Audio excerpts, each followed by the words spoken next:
ऊपर शरिया है? ये सवाल इसीलिए क्योंकि मध्य प्रदेश कांग्रेस विधायक आरिफ मसूद ने शरिया को लेकर एक ऐसा बयान दिया है जो इस वक्त चर्चा का विषय बना हुआ है। और न सिर्फ चर्चा का विषय बना हुआ है, इस बयान की वजह से पॉलिटिक्स भी हाई देखी जा रही है। बीजेपी लगातार कांग्रेस पर हमलावर हो रही है और राहुल गांधी से सवाल पूछ रही है कि अपने विधायक जी की बात का जवाब तो दीजिए।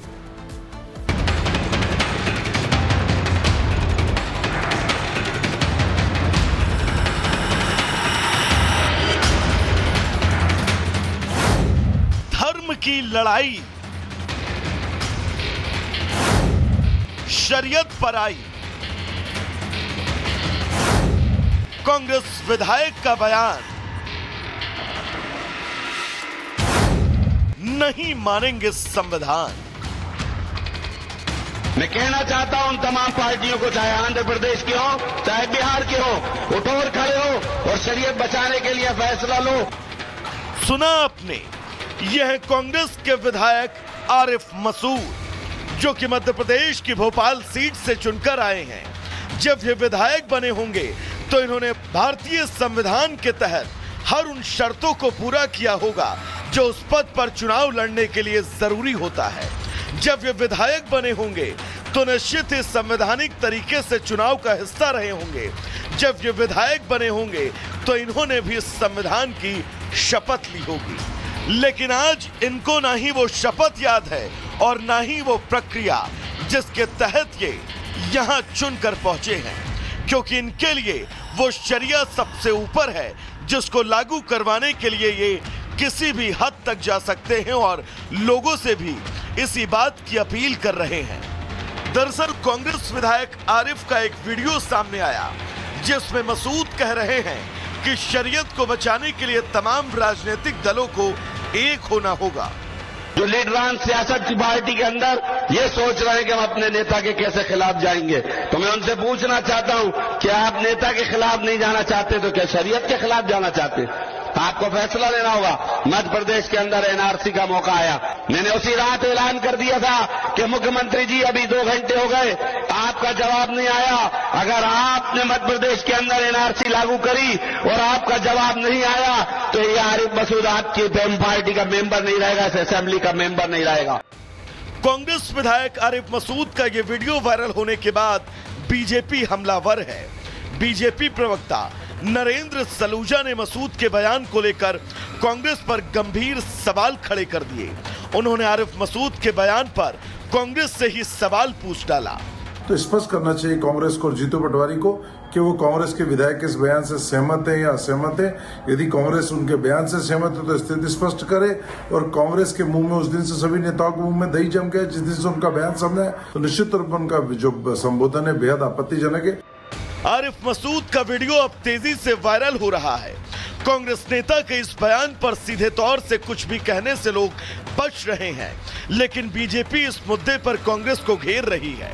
बीजेपी के नेता सोशल मीडिया से लेकर खुले मंचों से कांग्रेस से स्पष्टीकरण मांग रहे हैं। देखना दिलचस्प होगा कि कांग्रेस आरिफ मसूद के बयान के साथ खड़ी होती है या फिर उसके नेता राहुल गांधी, जो दिन रात हाथों में संविधान की किताब के साथ नजर आते हैं, वो संविधान के ऐसे सार्वजनिक अपमान पर देश की जनता से माफी मांगते हैं। Bureau report, Republic Bharat.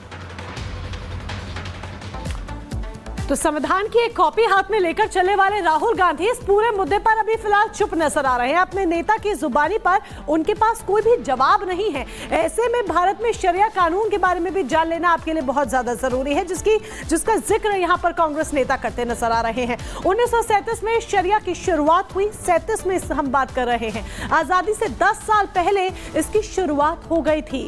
इसका नाम मुस्लिम पर्सनल लॉ एप्लीकेशन एक्ट था। इसे शरीयत एक्ट 1937 भी कहा जाता था। मुसलमानों के लिए इस्लामिक कानून लागू कराना इसका मुख्य तौर पर उद्देश्य था। मुस्लिमों में कई फैसले इसी के तहत होते थे, इसी शरिया के तहत होते थे। शादी तलाक पर इसी के तहत फैसले लिए जाते थे, इसी के तहत तमाम जो फैसले हैं वो होते थे। और यही एक बड़ी वजह है कि शरीयत की दुहाई देते हुए, शरिया की दुहाई देते हुए यहां पर कांग्रेस के नेता आरिफ मसूद नजर आ रहे हैं। आगे बढ़ते राजस्व मामलों के निपटारे और कानून व्यवस्था को लेकर बुधवार को सीएम योगी आदित्यनाथ ने अधिकारियों के साथ मीटिंग की और इस दौरान उन्होंने कहा कि संभल हिंसा के जितने भी आरोपी हैं किसी को भी बख्शा नहीं जाना चाहिए, कड़ी से कड़ी कार्रवाई होनी चाहिए। इस रिपोर्ट को आप देखिए।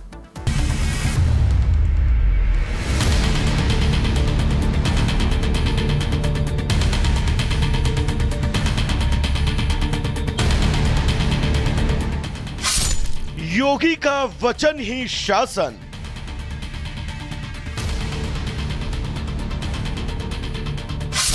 सख्त निर्देश, बड़ा संदेश। सबका साथ सबका विकास की राह पर चलने वाले यूपी के सीएम योगी आदित्यनाथ का वचन ही शासन है और उनकी सरकार इस नीति पर लगातार काम कर रही है। संभल में भड़की हिंसा के बाद सीएम योगी एक्शन मोड में हैं। सरकार की सख्ती का ही असर है कि हिंसा के बाद संभल में अब सब शांति शांति है। संभल हिंसा पर किसी को भी सियासत करने की आजादी नहीं है और संभल को हिंसा की आग में झोंकने वाले अब सलाखों के पीछे हैं। बुधवार को कानून व्यवस्था की उच्च स्तरीय समीक्षा बैठक के दौरान सीएम योगी ने कहा कि संभल का एक भी उपद्रवी बचना नहीं चाहिए।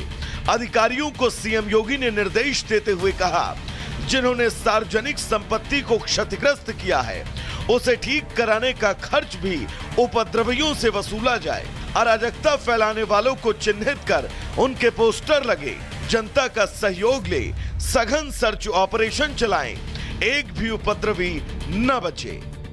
सीएम योगी ने कहा कि गौतम बुद्ध नगर हो, अलीगढ़, संभल या कोई अन्य जिला, अराजकता की छूट नहीं दी जा सकती। समीक्षा बैठक में मुख्यमंत्री ने संपूर्ण समाधान दिवस और थाना दिवस में आने वाले मामलों के शिकायतकर्ताओं से मिले फीडबैक की जानकारी ली।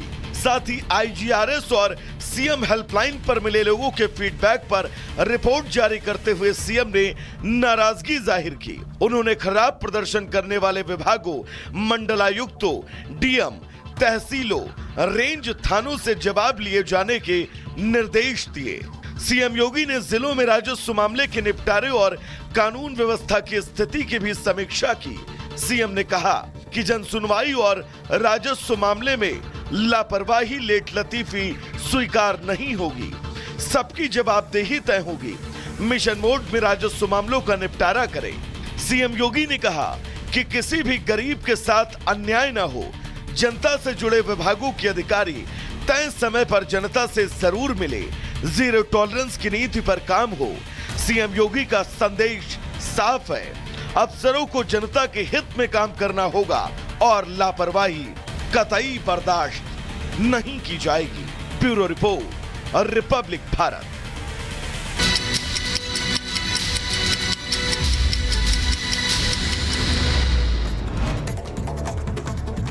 रायबरेली में ट्रक अनियंत्रित होकर ओवरब्रिज के नीचे गिरा। हादसे के दौरान ट्रक के अंदर फंसे ड्राइवर और क्लीनर को निकाला गया। मैनपुरी में बाइक सवार युवकों की सड़क हादसे में मौत। दोनों बाइक सवार दवाई लेकर लौट रहे थे। मिर्जापुर में प्रेमी जोड़े ने ट्रेन से कटकर सुसाइड कर लिया। ट्रेन की पटरी पर लेटकर जान दे दी।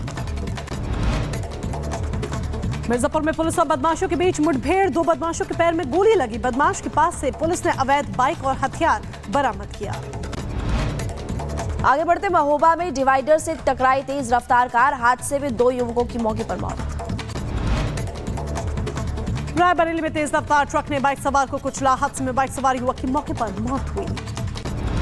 बिहार के सीतामढ़ी में पुलिस ने रुपए से भरा हुआ बैग बरामद किया। लग्जरी कार से पैसों से भरे हुए बैग के लिए 3 लोगों को भी गिरफ्तार किया गया। मैनपुर में दबंगों ने एक युवक को लात घूंसों से पीटा। मारपीट का वीडियो सोशल मीडिया पर हुआ वायरल। पुलिस ने मामला दर्ज किया। आरोपियों की तलाश में जुटी। अब मुजफ्फरनगर में कैमरे में चुराने वाला चोर तस्वीरों में कैद हो गया। सोशल मीडिया पर चोरी का ये वीडियो चक्कर वायरल।